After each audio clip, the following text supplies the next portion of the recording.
Uh-oh.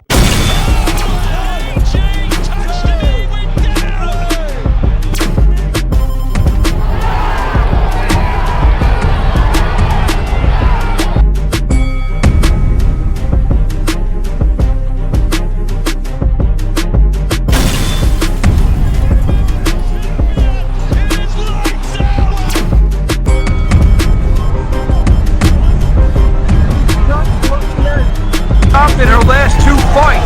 Good way hitting him from that way down.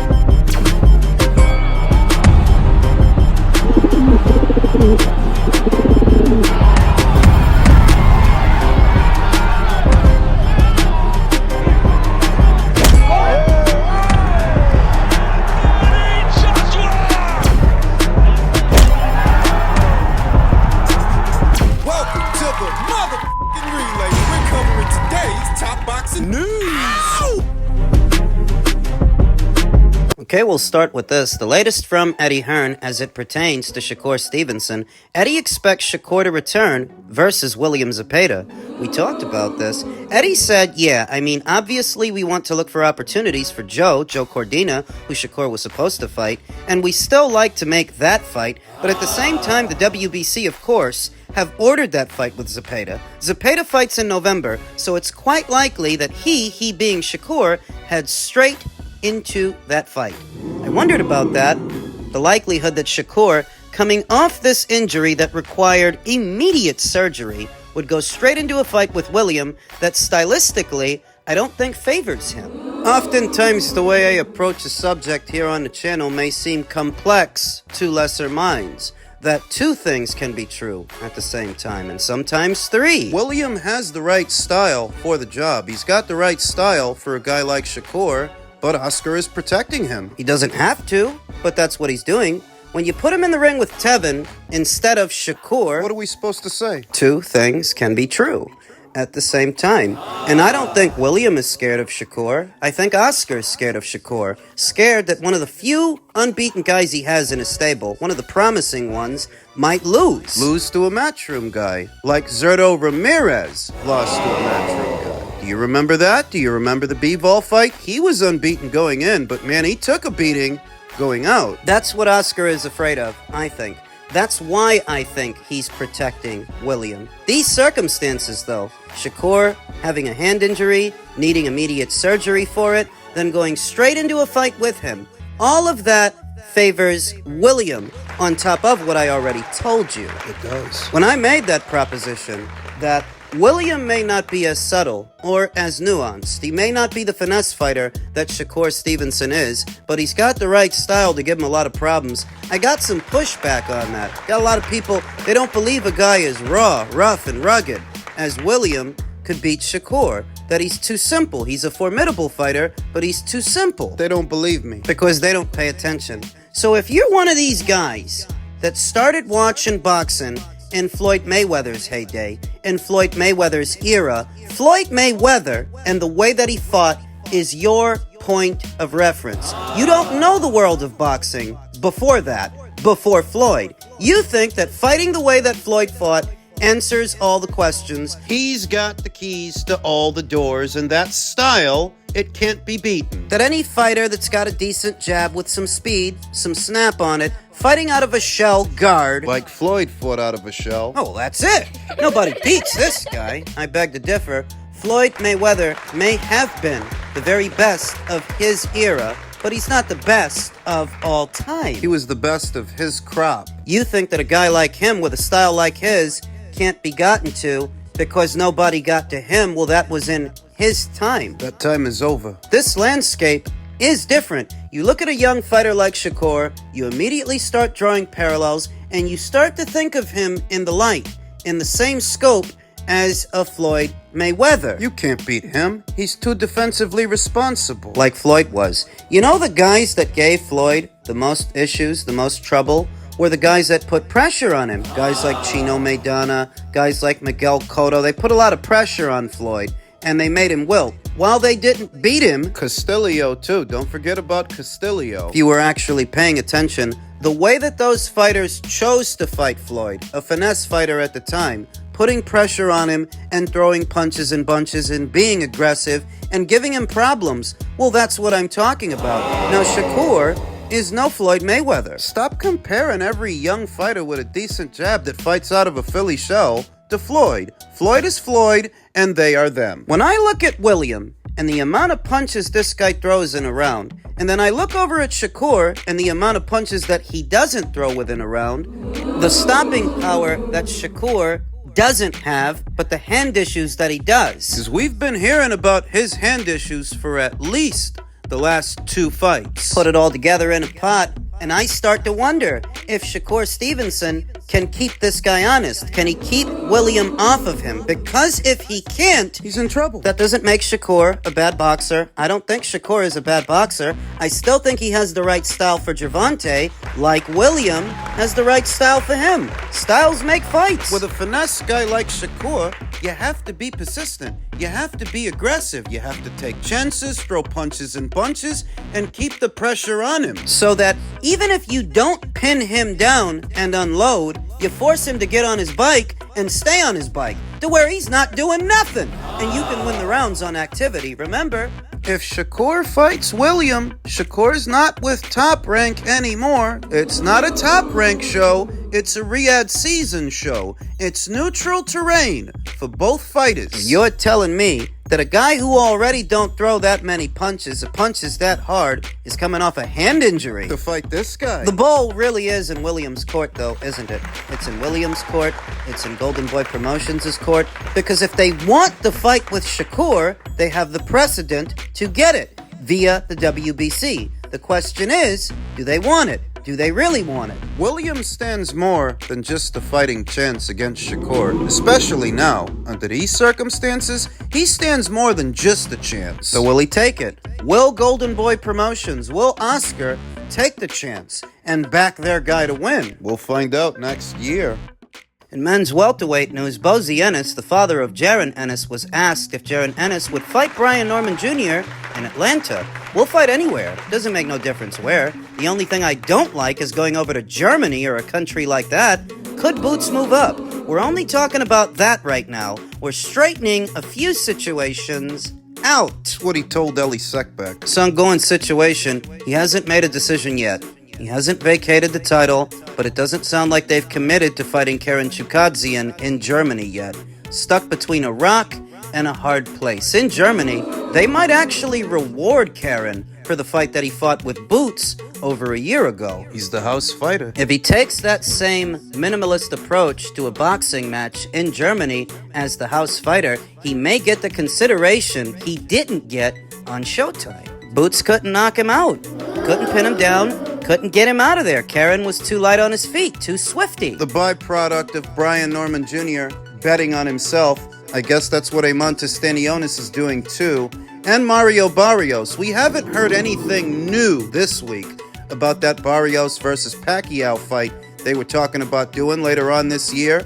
We haven't heard anything new. I don't know if they're still going to do that. I don't know if that's still on. If it is, and Mario is fighting Manny, he's not fighting Montes Stanionis. So there's a lot of talk about Gervonta Davis's next fight, a card that's set to go down in either late November or mid-December. And if Montes Stanionis doesn't make an appearance on that card, if this year comes and goes and Montes Stanionis doesn't fight again, man, what an idiot is he. You turned down an offer from Matchroom to do nothing and make nothing? If he doesn't fight again.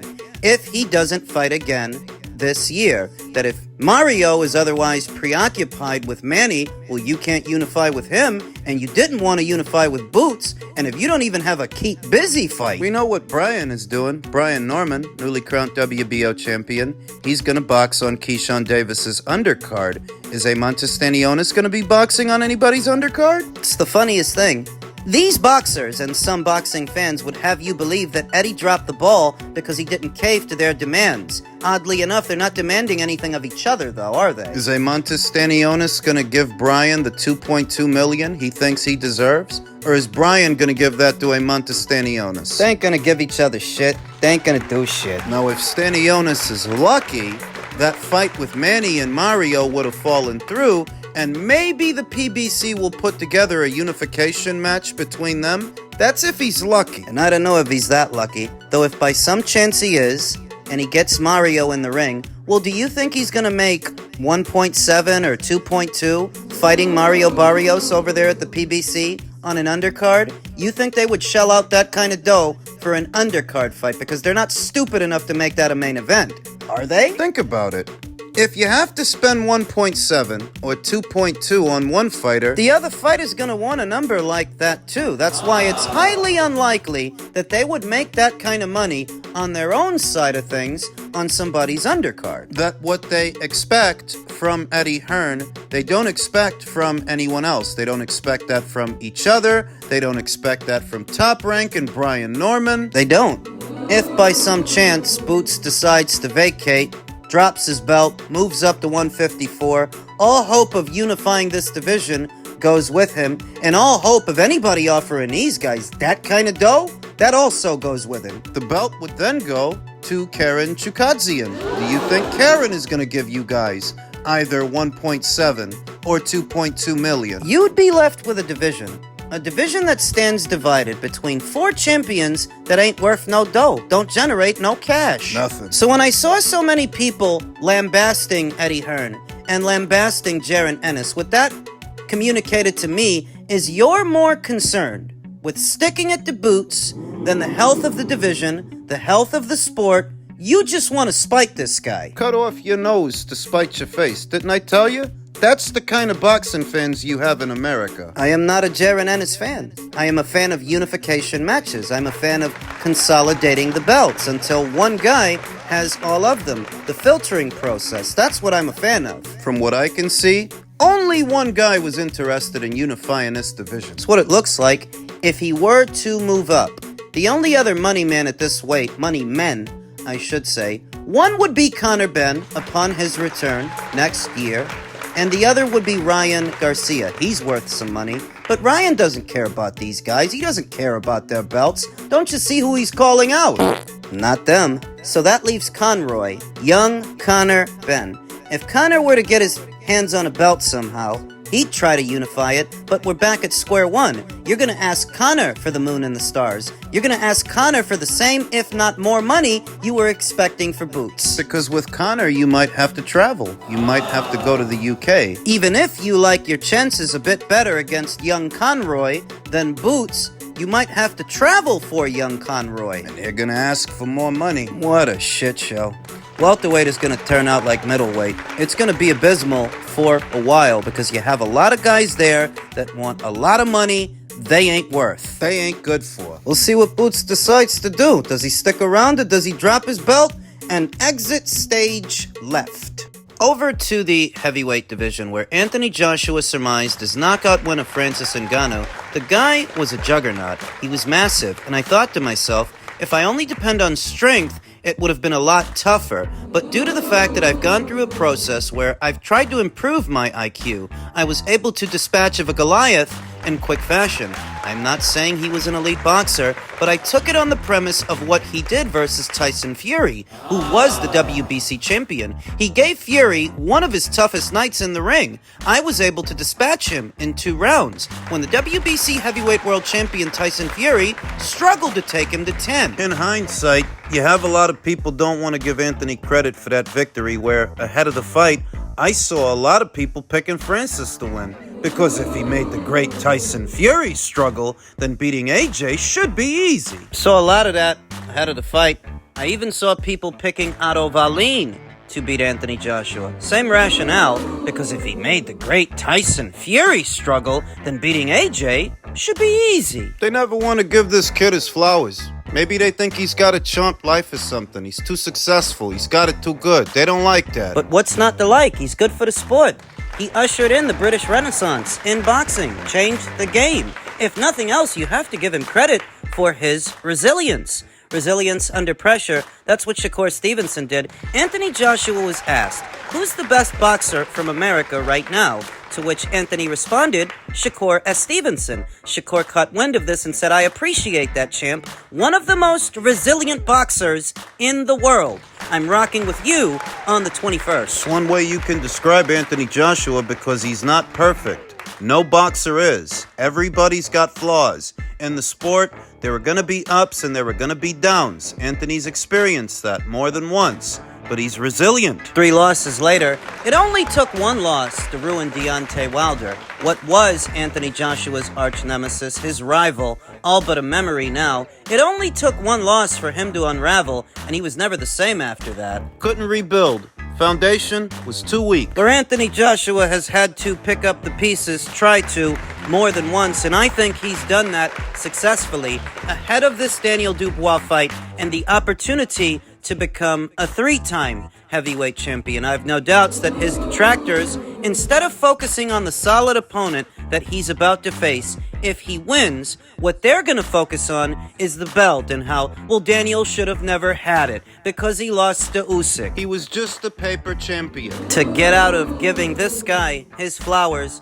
for beating one of the more solid heavyweights here today, not an old guy, not a guy who's seen too many winners or is past his prime. He's fighting a fighter who's younger than he is, riding high, coming off of 2 solid victories. And whether you like it or not, he is a reigning champion. You can go to the IBF's website right now, and what you'll see is Daniel's name. IBF champion. If you got a problem with Usyk giving up his belt to Daniel, take that up with Usyk. It's not Anthony's fault. I've been watching the boxing community, certain members of it, move the goalpost for years now, at least 6 or 7, to get out of giving this guy his just due. Give him his credit. If nothing else, he's resilient. As Shakur Stevenson so adequately put it, one of the most resilient fighters in the world because not many people could operate under the pressure that Anthony Joshua has been under from the very beginning. He was under the hot lights. The microscope. The magnifying glass at times. Being a malcontent